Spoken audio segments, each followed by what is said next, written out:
Hello, my name is Chamchi Gimbap. I am the political fish. Thank you for joining us. I have the privilege to be hosting G.Whistler today for our discussions on tax, everybody's favorite subject. G.Whistler, please introduce yourself. Hello, I call myself G.Whistler for some reason, mainly because it's my email address. Not really sure what else to say really. I have fairly radical political views, but I don't think they're that bizarre. But we will see. Yeah, definitely. So I think I'm going to dive straight in then. And I think when it comes to tax, I believe, when I say this, I'm being quite idealistic. I understand this when I say this, that I believe there is a moral case in today's day and age to pay tax, a progressive tax, and it's a way of kind of where the community or country or whatever can come together and pay for projects that it wants to put forward in the future. And not only that, is that you're also paying for, it's almost like a social contract, if you will, and to participate in society and take advantage of all its benefits, whether it be a healthcare system or an education system or a transport system or parks or any facilities that your local community has. It's a way of paying for those, the upkeep, etc. What do you think about that? Yeah, I mean that's the argument I think under the current system that we have, which I don't necessarily disagree with. My position is simply that I don't accept that the current system is the ideal system or even a very good system.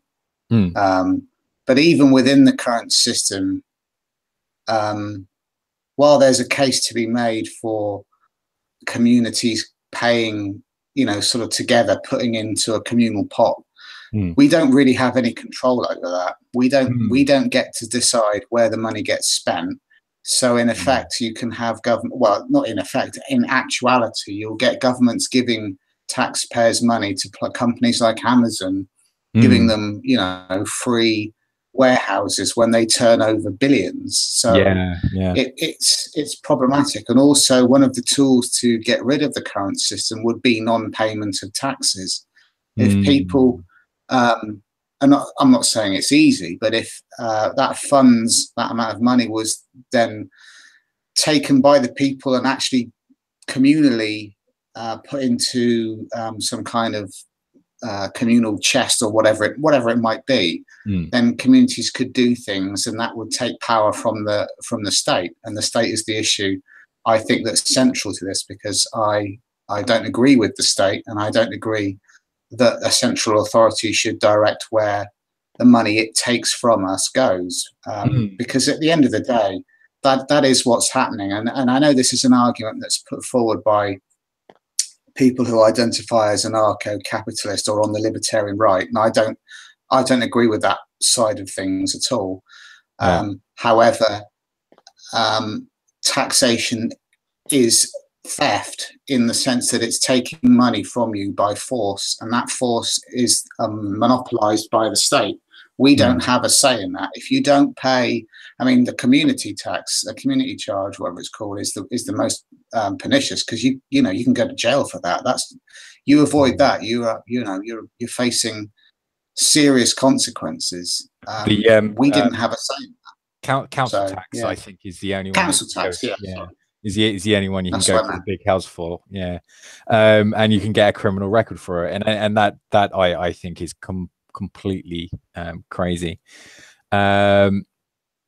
Now, I understand what you just said, and on the kind of sentiment of it, I do agree with you. But what I'm trying to explain is that within the system we have now, of course, we can. I mean, I'm sure we can talk about how we would change the tax system later on. But in the system that we're in, right?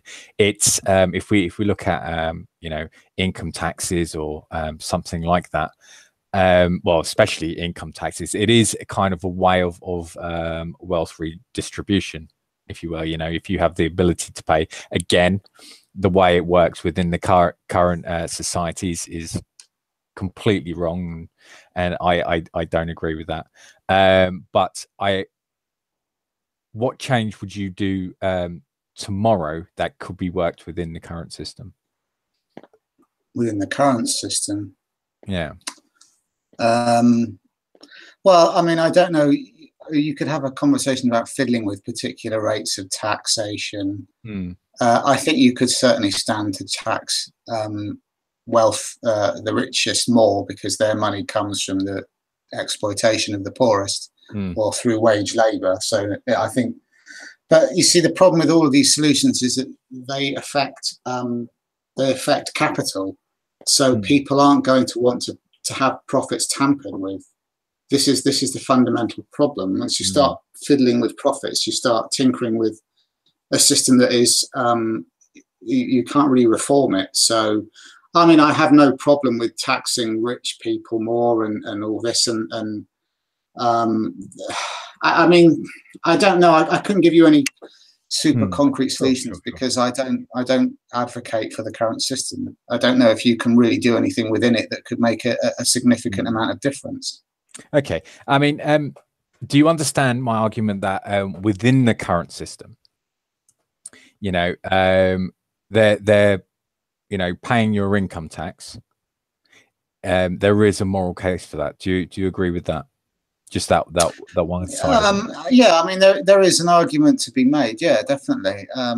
Working within the current system, but the problem is that that's just then constantly appealing to the current system, and then nothing really changes because people will be satisfied with working within the current system, and we need to step beyond it. And I don't have a problem per se with people paying into you know, the current system, but you're still having the situation of your wealth is taken from your wealth, not wealth. You're you know, as a wage labourer, you're getting paid less than the value of what you produce, so you're already being exploited there. And then further monies are taken from you by the state to do whatever. I mean, that's great when it's things like the NHS. No one's going to want to sort of argue against that. But again, you're not looking at the real solution. I think within the current system, within that caveat, then I think that's not unreasonable. I'm not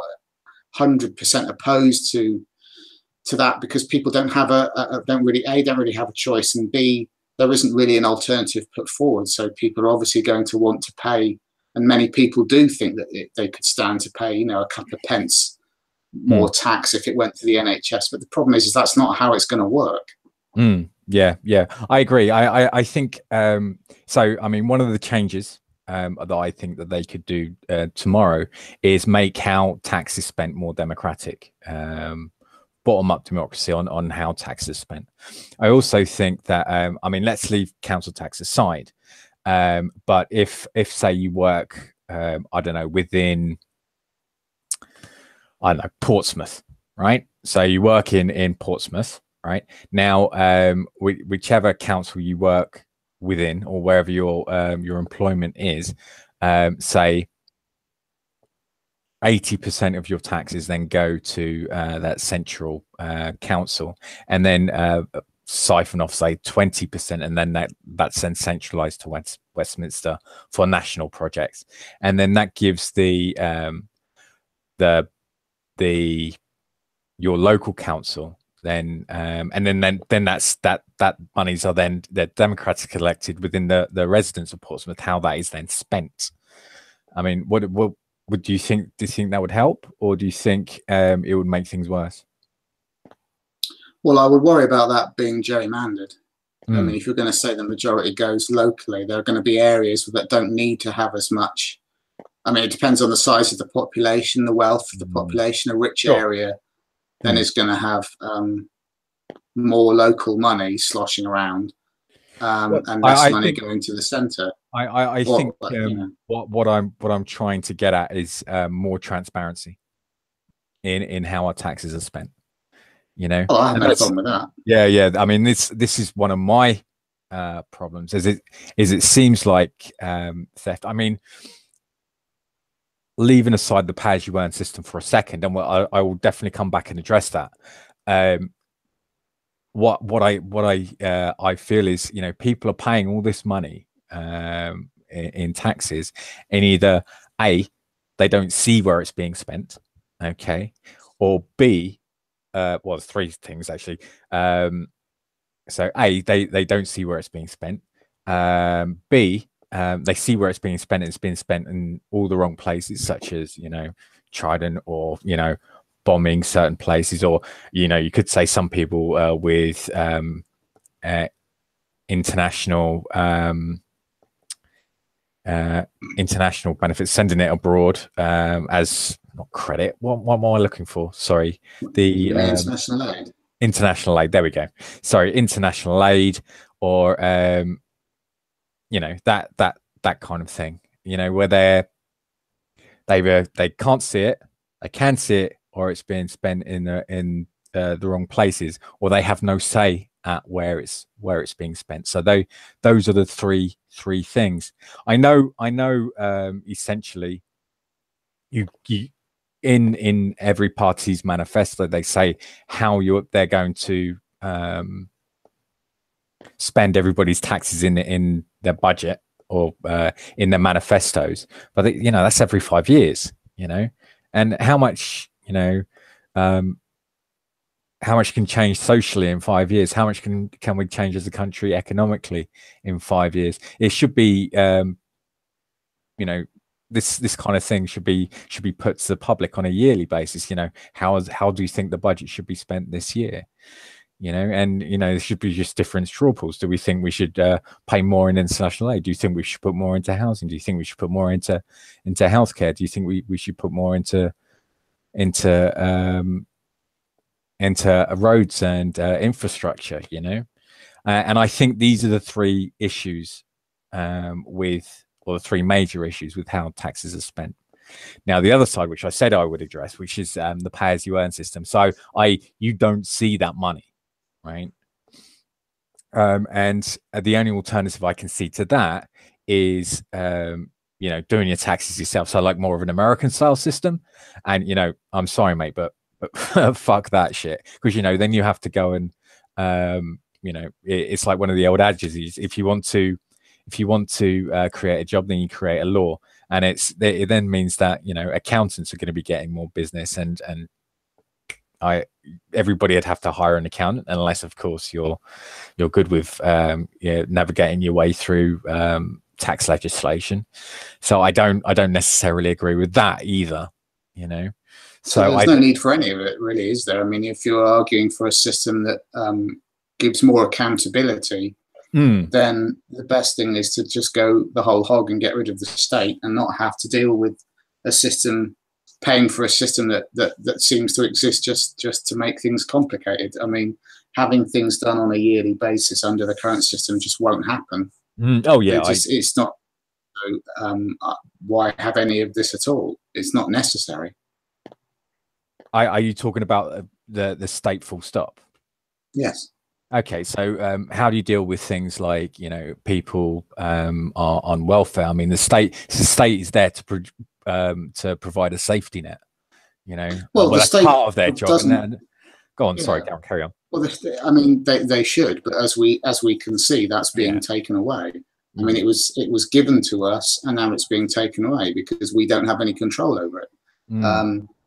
The need for welfare only exists because people aren't able to support themselves on wage labour. That wouldn't need to happen if you didn't have the system of wage labour. So people, you know, it's a problem of its own making. Yeah, I mean, you're not really going to get much of an argument from me on that side, but I don't think to just go out there and tomorrow and burn the whole system to the ground, I don't think would work without the necessary technologies in line, without the necessary kind of, it's like baby steps in that direction. I don't think it would help us. And then, well, I think the technology is largely there, isn't it? I don't know what else we would need. A lot of it is there. Yeah, granted. A lot of it is there. But it's just rolling out that technology first. You know, I see the state as something that in say 20 years time should be like 1/10 or 1/5 of what it is today, just because of the technology has been there that it will just wither away and die because nobody will need it. Because, you know, our houses will be able to be built in 24 hours through 3D printing. We'll have localized farming with vertical farms. We'll have, you know, our own 3D printers in a house to basically print whatever bits and pieces we need. And you know, we'll also have kind of the library of things. So you know, this is where the laws of actual ownership actually get put out of the window, and there's no real need for ownership as such when it comes to you know, cars and transport and you know, high-end pieces of equipment. Like I've got a $5,000 camera, but it sits in its bag for 6 months of the year, or even longer, and maybe up to 9 months of the year. You know, if there was a library of things, then I would rather not own it. But if I want to have access when I want to have access to it, then I have to own it. You know, and I do agree with these things, but it's just the rolling out, and I do think in 20 years these things will change. But in the meantime, we do have to you know, have things like tax to kind of balance out. Now, if you did get rid of things like income tax tomorrow, or taxing tomorrow, I don't see how else we would be able to kind of keep our infrastructure running. I don't see how we could keep our NHS running and our schools running. Well, yeah, I'm not suggesting that it all gets changed instantly. That wouldn't be possible. I'm just saying that this current system is unnecessary and unsustainable. That's the basis of my argument. I do completely agree. It is unsustainable, and we're actually seeing that in society, and we're seeing it through our economics, and we're seeing it in basically every aspect. And I think the Tories are not helping things to bring party politics into it. If in the next election, will you be voting? I probably will, but I have no illusions about what that entails. I think that's the important. I mean, this is a different topic, but when it comes to voting, I think the problem with participating in the current system is that it becomes a bit of a distraction, and so people think they should just avoid doing actual, real, productive political stuff in favour of doing what is expected of them. I don't think it's not an imposition for me to take, you know, half an hour to go down to the polling booth and put a cross in you know, next to a name.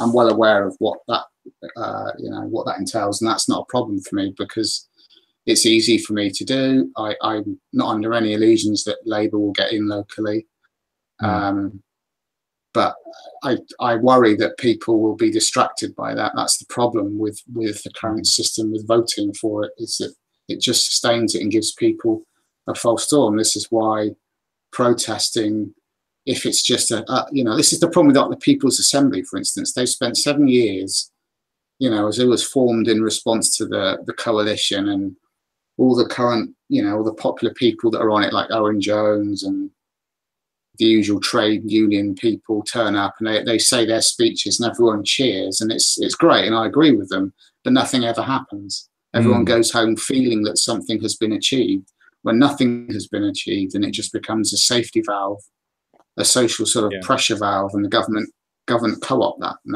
that works in their favour. That's the problem. To bring it back on point, so Labour in their last manifesto, they were saying they were going to put the top rate of income tax up to 50%, I think it was. What do you think the top rate of income tax should be? Well, I don't know. It was a lot higher under Thatcher, wasn't it? It was, yeah. Well, I mean, it could probably. I honestly, I don't have numbers. I mean, it could probably stand to be higher, but the problem is that no one will vote for them if they put it too high, even if it's a good idea. The current political climate is such that people won't respond to that. The Labour platform is actually quite mild compared to even previous, back in the day, Tory manifestos. Really, they're not offering. We've moved so far to the right that Labour's mild offerings are seen as an attack on personal success and all this. It's just ridiculous. I don't necessarily think it's problematic to have it maybe a bit higher. It's not. Yeah, I mean, what my point being, I suppose, is that yes, it wasn't as radical enough, but I think people are starting to wake up on how the Tories are always boasting that we're the party of low taxes, and they're always boasting, oh, we've brought this many people out of the tax bracket, and so now less people are paying tax than ever before. Well, that's all well and good, but you're not collecting enough tax monies to actually run an economy. I think the priority should be dealing with corporation tax and the big wigs. I think that's probably the best place to start. I think at least if they do that, which Tories won't, and Labour will struggle to do, that then is a consistent position rather than tinkering around the edges of the earnings of the majority of people, because that's not really going to affect most people. But I mean, that you then invite the risk of capital flight and all this sort of stuff. So I don't know what Labour can do to stop that. Well, if we look at sort of corporation tax in the G7 countries,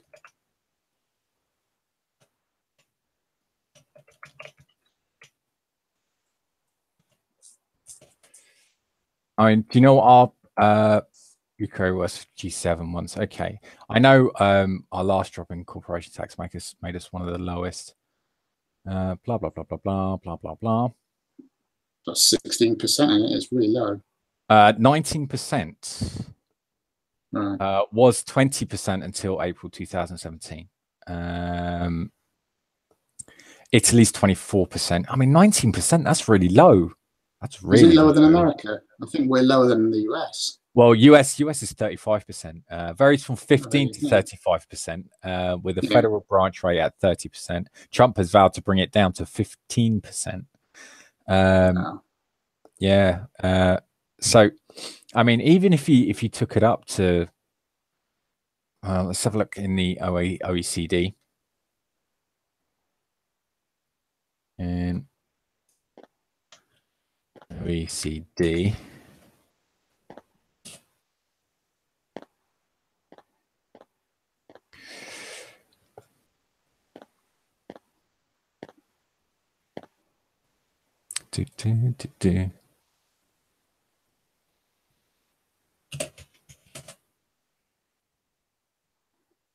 I don't really have a problem with it being higher at all. I mean, it's not just the low rate, it's the amount that gets avoided as well. And then obviously all the perks, like the aforementioned Amazon getting buildings and roads built on their behalf. Yeah, so it's a whole mess of things. Essentially, subsidies. Yeah, I don't really understand that, because if they say, oh yeah, if we do that, then Amazon will just, the capital flight will just go. Well, they're one of the biggest exploiters of human labor in the country, which is absolutely disgusting what goes on in their warehouses. Absolutely disgusting. They're starting to attach like pedometers onto their warehouse people, so they you're not moving fast enough, kind of thing. Yeah, no, I know, it's awful. Yeah, absolutely disgusting. So I'm thinking, well, why didn't you fuck off then? And then it creates a hole in the market. Now, to give a comparison to Korea, they have an equivalent of Amazon that works within Asia, and you can order this from the UK. They do have international as well, and it does. It just sells anything you like. And it will just create a hole in the market, and it won't be long before someone fills that hole in the market. So yeah, it seems to me like it's a stupid. I don't really give a fuck about capital flight. Yeah, look at this. Ireland, 12.5%. So why isn't anybody operating out? Well, I know there are lots of people operating out. They use it, don't they? It's part of the tax exploitation things. It goes through Ireland. So we're at 19%, right? And you're talking about capital flight. So why don't they fly off to Hungary? Right? 9%. Right? So, I mean, if there was going to be capital flight, then I think it would have happened already. And I don't think an increase of whatever Jeremy Corbyn said it was going to be, bringing it up back to 2010 levels, I don't think it would make that much of a difference. No, I don't think it will. But a lot of it is ideological. I have no idea what the reality of. I mean, I'm not hugely bothered if big corporations and banks fuck off. But you know, but a lot of this is simply ideological. It's that, you know, these people are all part of the same class. They want the same privileges, and they want to maintain the status quo. So that's why Corbyn isn't going to offer anything super radical, because he knows that it will be spun out of all control, and they'll call him bloody Lenin. I mean, they already are, obviously, but that's off the back of a very mild platform. If he was to increase, corporation tax massively, even though it would be popular, the press would, eat him alive. It's a stupid situation. I think people are again, this is a subject on the media, but I think people are starting to wake up to the mainstream media anyway, and starting to use alternative ways of getting media, such as YouTube or Twitter or whatever. I just want to say, because we've been talking for half an hour, okay, so I'm going to take this chance to say hello to everybody in the chat. Now there is a point about taxes. What we've been generally talking about is the moral case for income tax, and how it's kind of a way of paying for roads, schools, hospitals, blah blah blah blah blah blah. I understand we actually covered most of this in the first 10 minutes before any of you got here, but hello Captain Switzerland, hello Shafted, hello Jack James, and what I want to talk about next are regressive taxes. And hello Cameron, and hello Craig Brexit. Now it's an unfortunate name to have. What's that? Craig Brexit. Craig Brexit, yeah. What do you reckon his wife's called? Mrs. Brexit. Remain. Lorraine Remain. I don't know. Okay. Hello, angels. And so now the one thing I really don't like, especially when it comes from the Tories, are the increases and basically regressive taxes. And I suppose one of the major ones is VAT. And I can't, I really can't stand that. I mean, was it Osborne that raised it from 17.5% to 20%? Yes. Yeah, it was. And yeah, that is a regressive tax rise.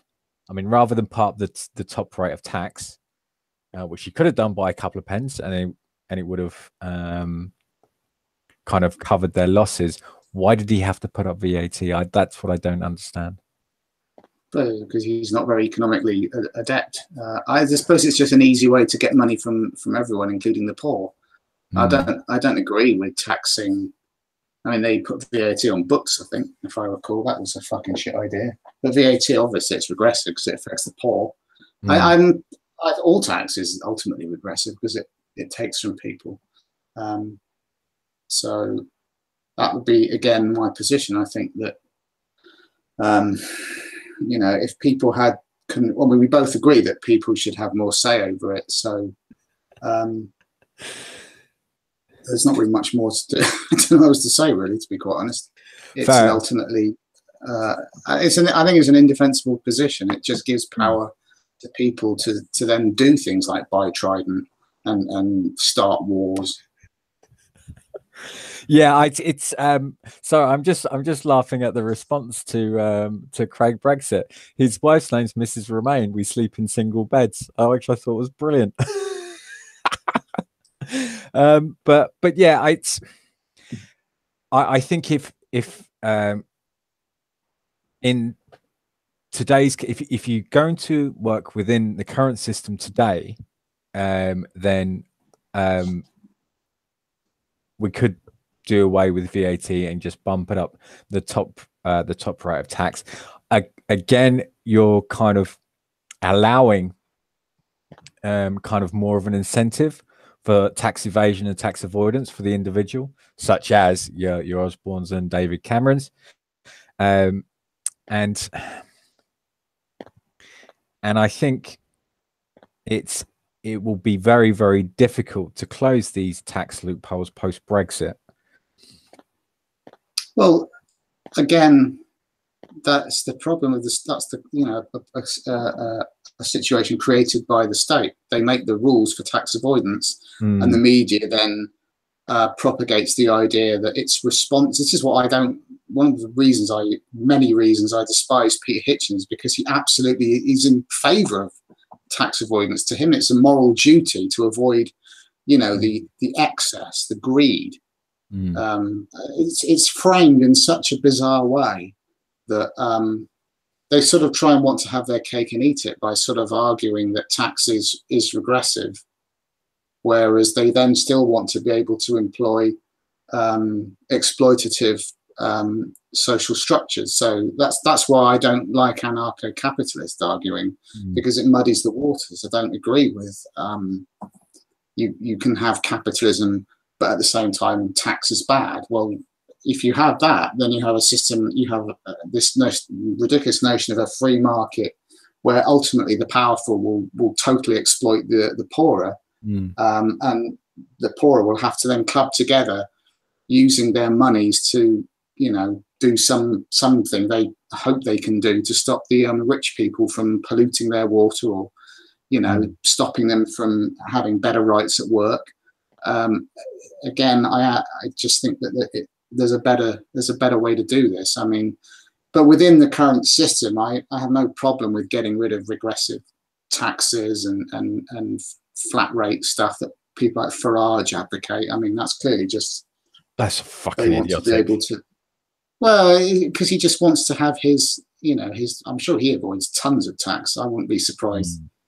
They want their little piece of the pie and fuck everybody else. So anything that benefits the working class, I'm in favour of.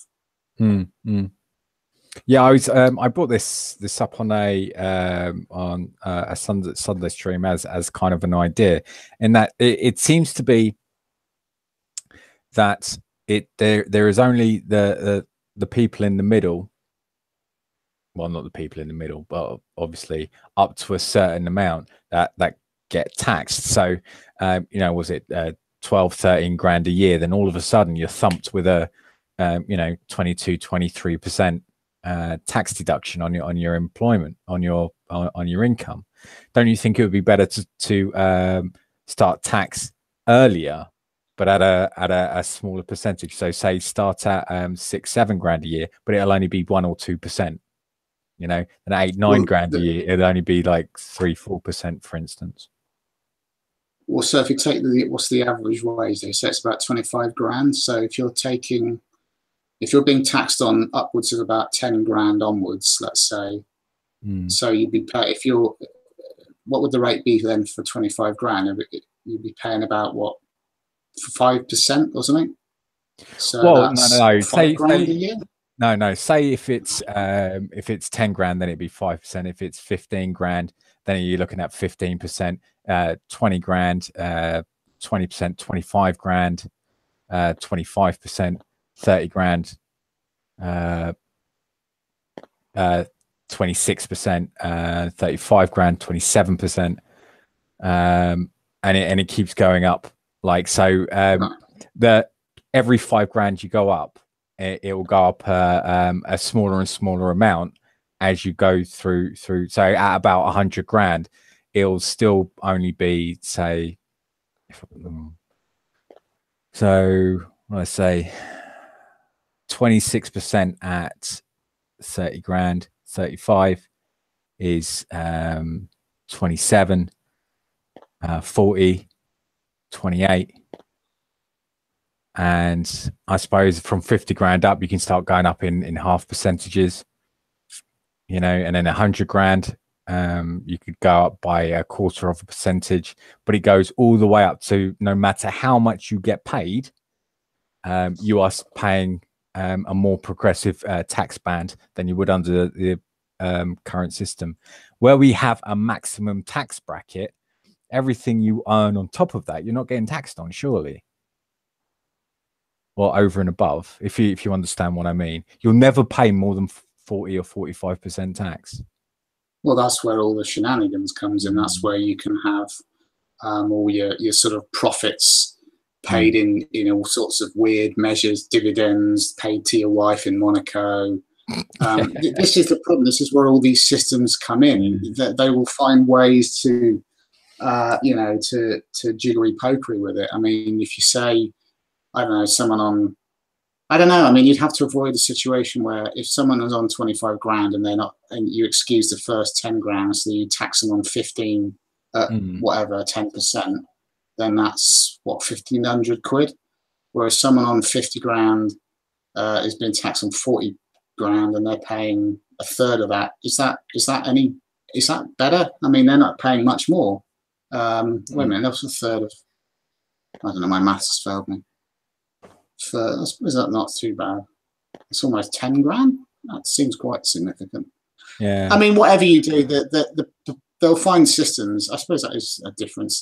I mean, you can find the right balance. I don't have a problem with that.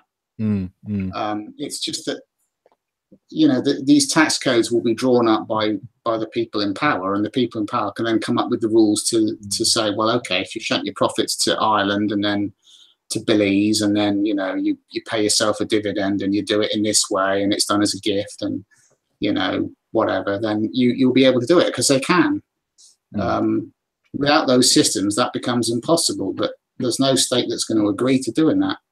So Corbyn's going to have to figure out how to get rid of all that, which is going to require global agreement, because you can't just shut the taps off in England because everyone will just find a way around it. That's what they're doing now.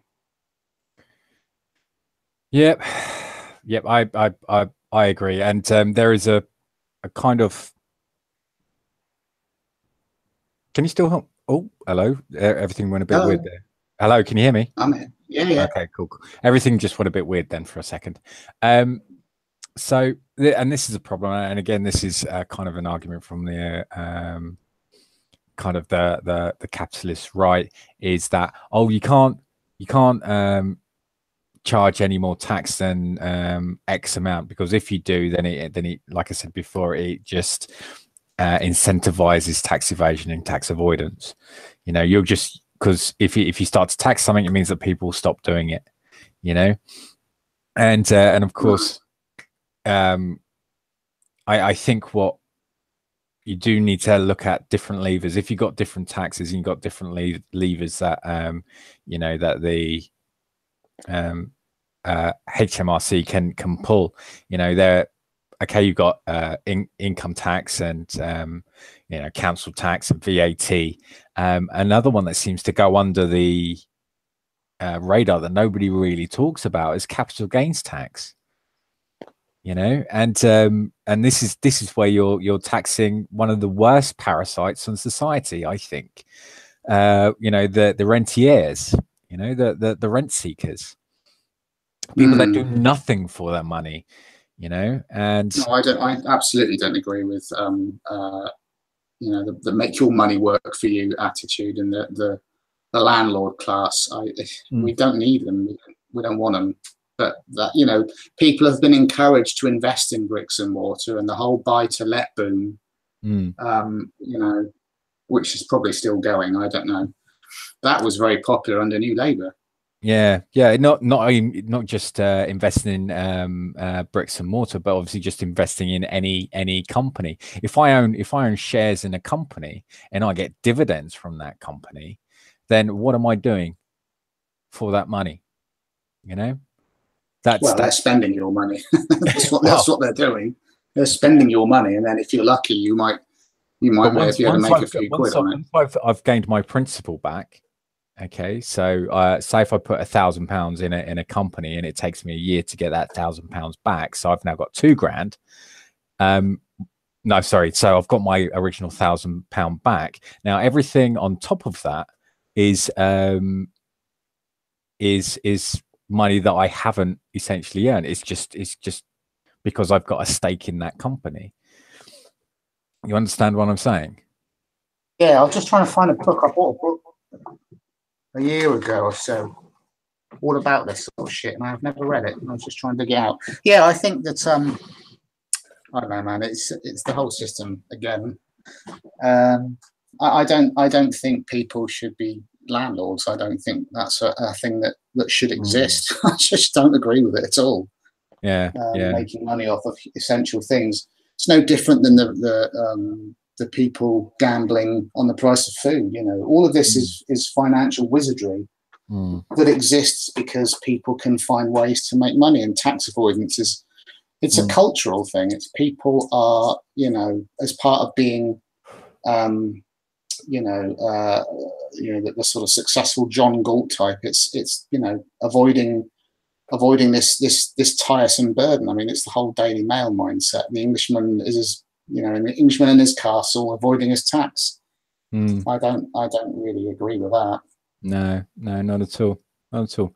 Well, what I'm going to do is I'm going to widen this discussion. So if anybody out you in the chat would like to join us, if neither you want to put in your 2 cents, come and join us. I'll post it there. So if you'd like to come and talk to us about tax and your view of tax, or something that we haven't covered, then you're welcome to. But yeah, I think we are broadly agreed on tax, and I do agree with you that it could be done so much better. And I think, you know, some of the things that they could, especially, you know, with the more transparency on how it's spent, and you know, people seeing it locally on how it's spent, and you know, this whole council tax borders thing. I know Labour's looking into it because, you know, some of these council tax borders and how council tax was worked out. Some of these brackets are like decades old. You know, well, it was brought out in the 90s, wasn't it? Council tax to replace the poll tax. Is that right? Yeah. Yes. Well, they didn't like the poll tax very much. So no, well, we smashed it, got rid of Thatcher. Yeah. So they rebranded it, put a different suit on it, gave it a different haircut, and released it as council tax. And so and some of these brackets haven't changed since. You know, there are some areas in home counties that have just a flat rate. You know, it doesn't matter where you live, you will pay the same, which is just fucking stupid. But well, it's now been it was the case that the people on benefits were exempt from council tax, but that's gone. Yeah. So they're having to pay that now, which is ridiculous. It is ridiculous. I think it's just a way of criminalizing the underclass, because like we said before, it's the only one you can get a criminal record for, which is essentially debt prison, essentially, isn't it? Oh yeah. Well, I don't think the Tories think of it as criminalising them. I think they have a fundamental worldview that says if you're poor, it's because you have failed as a person and you need to be corrected. It's a completely regressive attitude. That attitude makes me sick. Absolutely makes me sick to my stomach. And anybody that says they vote Tory, and you talk to talk about that one specific thing, you know, their discontent, their distaste for the poor, and it really it just horrifies me. I don't see how anybody could do it, especially with that. And I do think it is a way of criminalizing the poor, because then once you have a criminal record, you're pretty much fucked, really. And it could be for something out of your control, you know. Oh yeah, of course, it's ridiculous. No one should. People shouldn't be criminalized for not having money. Obviously, that's absolute insanity. But they are. Happens all the time. I got busted for my council tax, actually, and it was quite a lot of money. The bailiffs come around and everything. It's quite a scary thing. I was quite young at the time as well, in my early 20s. Yeah, we would be. Bailiffs are absolute scum. Yeah. Oh yeah, they are. Scum. And if you're watching, yeah, innit. And then they're not the richest people themselves, are they? You know, and they're hired to reinforce a system that could quite easily turn around and bite them on the ass. Well, that's divide and rule, isn't it? They think that the more they pursue discharge their duties, so to speak, the safer they feel they are. That's what divide and rule is all about. Yeah. But no. Yeah, the Tories are planning the party, and they certainly won't be invited. So yeah, it just makes me sick, mate. Just makes me sick. So anything more you want to talk about? Because we're reaching 50 minutes now, which I think is quite good. Well, on tax, not really. I have a pretty simple position, actually. I think I've made clear. I don't know. I don't really want to keep repeating myself, obviously. No, that's fair enough. So no, I think I've. Unless you want to ask me anything else.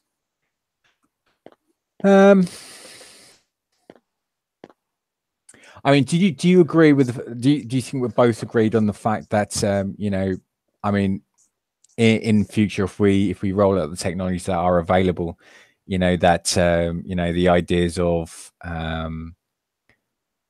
possessions or ownership and the idea of the state will actually wither away and die? I don't think that will come specifically through technology. Well, I mean, it depends on the technology. If we reach a point of very advanced technology, then perhaps, I mean, you'd be talking like replicators and stuff then, which obviously is far off in the future. But in practical terms, I would still think, who gets to, initially there would be control of that technology. The state still would have power. I don't think simple exists, because you'd have to go out and buy a 3D printer. So, for working class people to emancipate themselves via a 3D printer that could feasibly print enough of an array of things for them to become, I guess, independent, they would have to have a lot of money. I mean, the state would still have power. It can still make laws, and it still has fundamental, and this is the fundamental defining point of a state, is that it has a monopoly on the use of force to, monopoly on the use of force and the monopoly on the creation of laws. So, it could easily outlaw people owning 3D printers or starting businesses, for example. This is whatever it might be. This is one of the things that Peter Fraser in Four Futures talks about. Is within the Four Futures, one of them is on one side you got the Star Trek future, and on the other side you got Mad Max. So one step down from the Star Trek kind of economy, or lack of economy, if you will, would be the rentier's economy. And rather than buying a 3D printer, is that you would actually rent a 3D printer. And then if you wanted to print anything off, then you'd actually rent a pattern or buy a pattern for one-time use, a bit like you kind of license software, if you will, and then that'll print where you wanted it, then you wouldn't be able to print it again.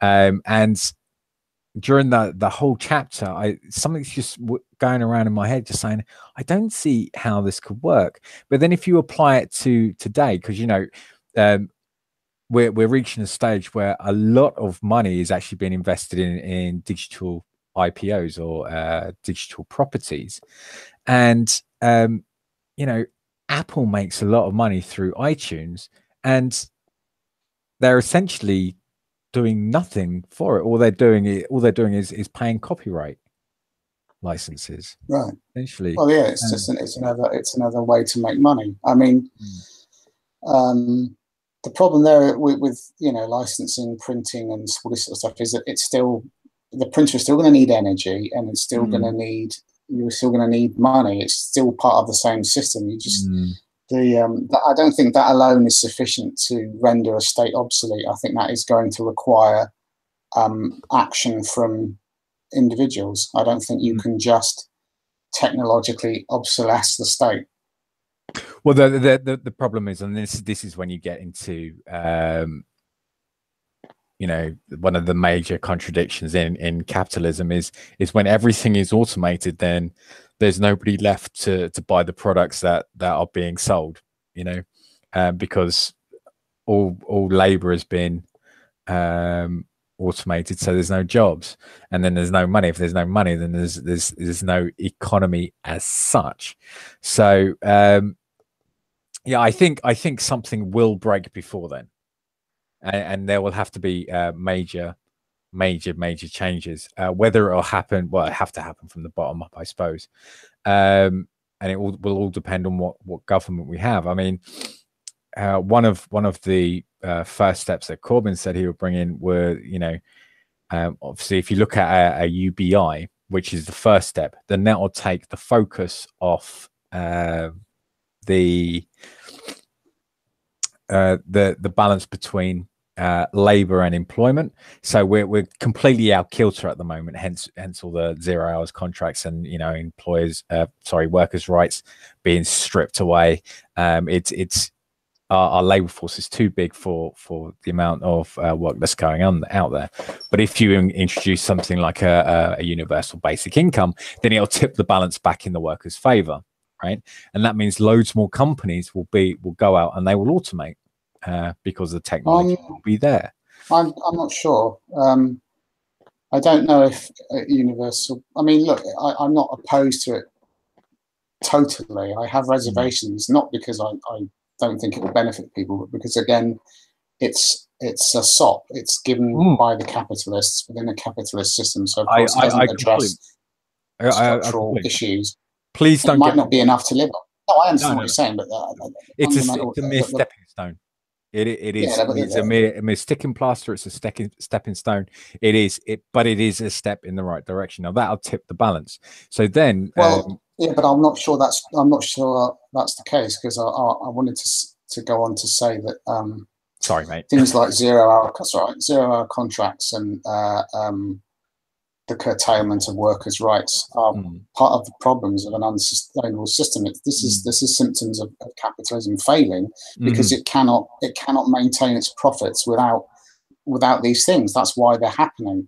That's why 0 hour contracts exist. It's a way to basically minimize paying people, and they have to pay people less because profits have to be derived from somewhere, and they can't be derived from machines. That's why it's unsustainable. It's not just a simple case of if everyone's automated, if every job's automated, people can't buy things, which is obviously true. But the reason why that is because you can't derive profit from automated labor. You can only derive it from people, and it's people that add that value that the capitalists exploit. And if you can't do that, then you have to come up with other things you can do, such as 0 hours contracts, smashing of rights, increasing working hours, and all sorts of other things. Otherwise, it'd just be a simple case of, we'll just pay you a bit more then. That doesn't happen, obviously. Yeah. Yeah, I was just about to add something to that, and I've completely lost my thread. But it doesn't matter because we're reaching an hour, so it's all good. So to Oh yeah. So again, so we're going back to UBI. I think yeah, like I said, it's a mere stepping stone. I agree. I think if you've got a person and they're on a production line, or if they're like during the Industrial Revolution, it was the machine that that augmented the man. It made the man's job easier, right? But now what we're finding is it's now the man that makes the job. It's now the man that augments the machine. Okay. So now it's the man that makes the machine's job easier. Sorry, I shouldn't say man, I should say worker, an asexual term. Sorry, angels. But but you understand what I'm saying now, right? I don't know. Can you go into that a bit more? Okay, so back in the Industrial Revolution, or when, or you should say, during the agricultural revolution. Okay, it was the plow that helped the man to till the fields, right? So he was tilling the fields with the plow. Okay, so it made his job easier, right? The farmer's job was made easier by the oxen and the plow, or the horse and the plow. Are you with me? Yeah. Yeah. Whereas now, you have all these great big factories, right? And essentially, rather than the worker's job being made easier by the machine, instead, what you have is just a man sitting by a conveyor belt, putting components on a conveyor belt, because the machine just can't do that part of the job. So it's the worker that augments the machine, rather than the machine helping the worker. Does that make sense? Yeah, I see what you're saying. Yeah, I think that's a. I mean, there's a couple of issues there. I think that speaks to alienation, where the worker is distanced from what he's making. He's just someone managing a production line, but also private property rights, which is what underpins the capitalist system. So a plough is an object that someone can own, and then they attach it to an oxen, or maybe if it's a small plough, as I imagine the first ploughs were, they'd sort of do a bit of tilling in a small field.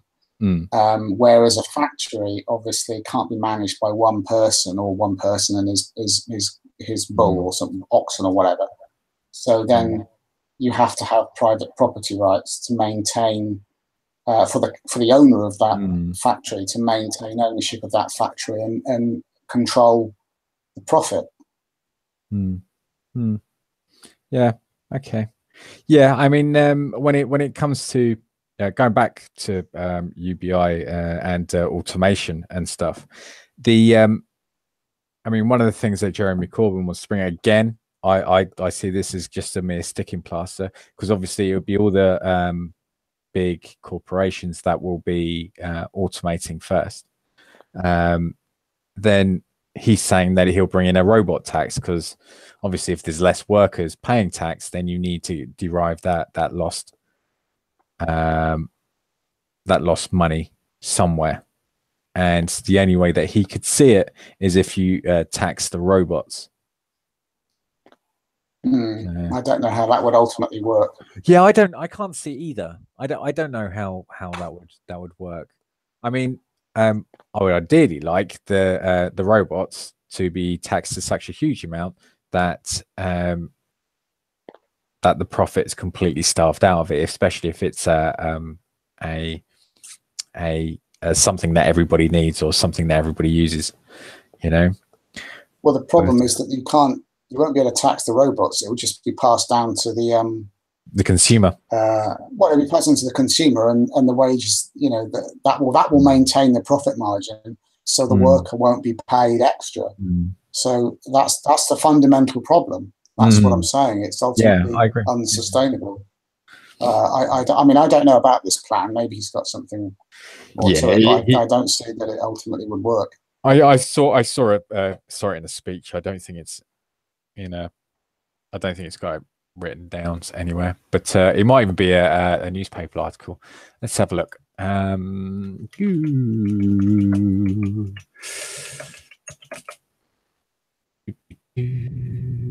Yeah, Jeremy Corbyn, Citizen Telegraph. Jeremy Corbyn plans to tax robots because automation is a threat to... It's tax robots because automation is a threat to workers. Well, it is. I mean, he's not wrong there, but... No, absolutely. Jeremy Corbyn wants companies... That's the whole thing. Yeah. Wants companies that profit from replacing humans with robots to pay more tax because he believes automation is a threat to workers. The Labour leader wants to use the money to create a fund to retrain staff who lose their jobs because of new technology. He said that we should get the benefits from greedy global corporations such as Amazon. Oh, look, there's that name again, which have made a great deal of money out of incredibly advanced technology. Yeah. And this was on 27th of September last year. So in his speech to the Labour conference on Wednesday, he will set out plans to manage robotics and technology for the benefit of society as a whole. Well, good luck with that one, Mr. Corbyn. I hope there needs a bit of meat on those bones, doesn't it? I mean, it's in theory, it sounds great, but I don't see how he could do it as such. I mean, yeah, it will be a difficult one to enforce, considering the sweetheart deals. Yeah. Well, obviously, they'll find ways out of it, but I think it's just fundamentally going to not really work because they just pass the cost on to the consumer. I don't really see how, and he'd have to legislate to make that not possible. But then, so then you're looking at price caps, and then there's central planning, Stalinist town, they cap prices on this thing. Well, he won't go down that road. I don't think I don't see him doing price caps at all. Well, for a UBI to work, you would have to price cap certain things like rent, transport, utilities. Exactly, that's the problem. Yeah, I mean, I'm all in favour of. I mean, I'd give it a go. Don't get me wrong, but I am wary of people thinking this is going to solve all our problems. Not at all. And as far as the sticking, no, I know, but I think a lot of people do. And I'm very concerned about that. Yeah. But any cursory glance at any of the data, well, considering how little data there is there, but if you look at any of the data that's out there, you would see that it is just a mere stepping stone. It's a mere sticking plaster. They're trying to fix a leaking roof from inside the house. From a house that's been built on shaky foundations in the first place. And what I suppose is better is just to eke out this metaphor a little bit further is if their house was knocked down and we build a new one, because it is just not fit for purpose anymore. So no. So yeah. But yeah. Yep. So yeah, let's wrap up. Thank you for joining me, G.Whistler. Thank you for having me. Yeah, no problem. Anytime, comrade. You're always welcome.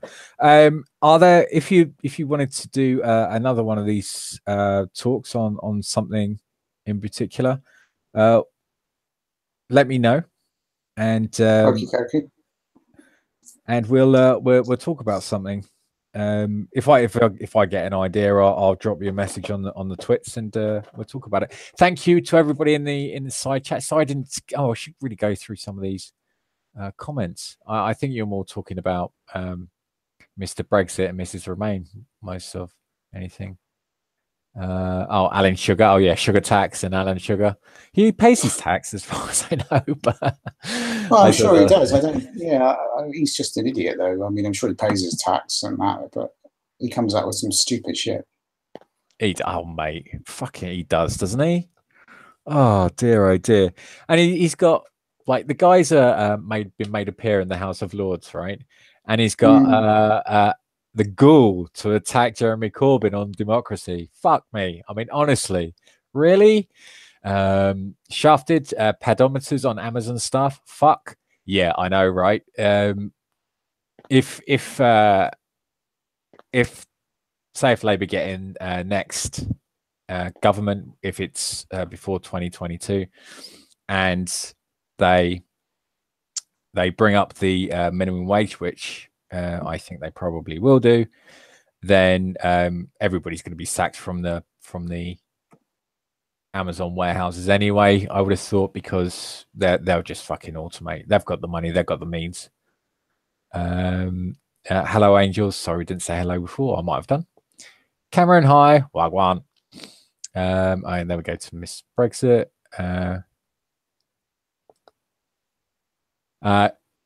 Cameron's going to have nightmares from your image, apparently, G. Good. Nice. What is it? What is your image? Because it was a Dalek before. What is it? What is it now? It's the fish people from an episode of Doctor Who. All right. So you're a big Doctor Who fan, are you? Mm-hmm. I certainly am. Okay. Like all of them, or every iteration? All of it. It's all good. Fair enough. Fair enough. Not a Who fan myself, but you know. We won't hold it against you. Fair enough. Fair enough. Anyway, yes. Thank you, everybody. Again, thank you to G. And goodbye, Shafted Cameron Angels. Everybody else that's watched this, and leave a like, leave a comment, and we'll see you on the next stream. Goodbye. Cheerio.